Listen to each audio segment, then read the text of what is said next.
Hi, I'm David Fleming from the Disciples Ignited YouTube channel, where we're focused on Jesus, advancing his kingdom, and preparing his disciples. Now, we're studying about revival outpourings that have taken place throughout church history, and today we're going to continue our study on the Jesus People movement. Oh, what a time that was. And you know, it spread so quickly because of the evangelistic efforts of ministries that started what was back then known as coffee houses. So in 1967, several independent ministries that specialized in ministry to young people started opening up what they called coffee house ministries, where they invited people to come in, have a cup of coffee, have some donuts, have some yogurt that they would give out free. And they would be playing loud Christian music. And they just invited the young people to come in and just sit and let's just talk about the meaning of life.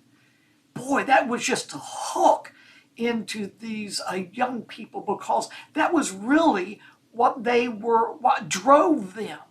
Now, this approach towards evangelism was really successful in reaching the hippie counterculture, because although it seemed like the hippie movement was only interested in illicit sex, drugs, and left-wing politics, what really drove them was their desire to know the truth and the meaning of life.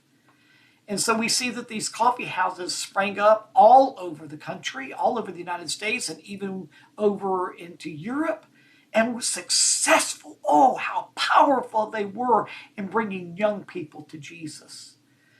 Now, the blessing of the Lord upon these specific ministries and others like them gave birth to the Jesus People movement that was to dramatically affect the church of that era, especially in the United States.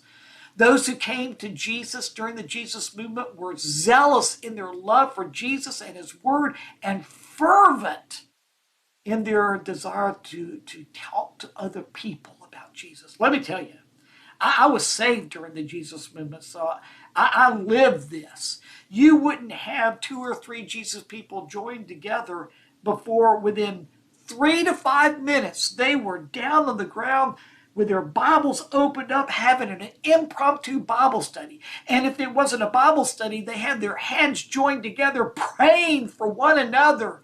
And if they weren't doing that, they were going out talking to other people about Jesus. So it was either Bible study, prayer, or evangelization.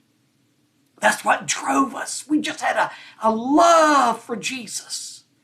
Well, by 1970, the revival outpouring among young people had spread and touched literally thousands of young people throughout North America and Europe.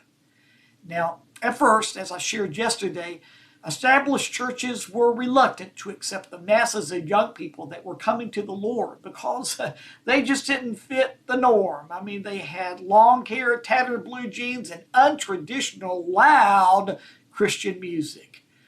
But the churches that did accept these Jesus people, they grew tremendously. Like Calvary Chapel, for instance, in Costa Mesa, California, pastored by Chuck Smith. Well, there's a movie out about it now, but let me tell you, it grew from 150 people in 1968 to thousands within 2 years. It was awesome. It was just amazing.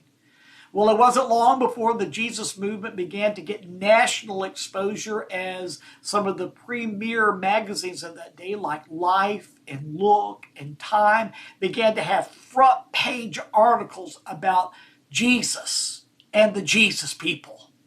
And the Chicago Tribune had many different front page articles that they covered the Jesus people at that time.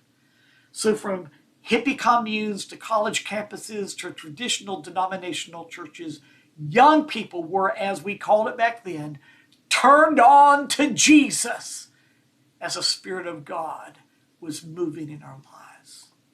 Now, yeah, this was a real specialized type of revival outpouring, but I'm telling you what, it changed my life. And as I see history, it changed the history of America.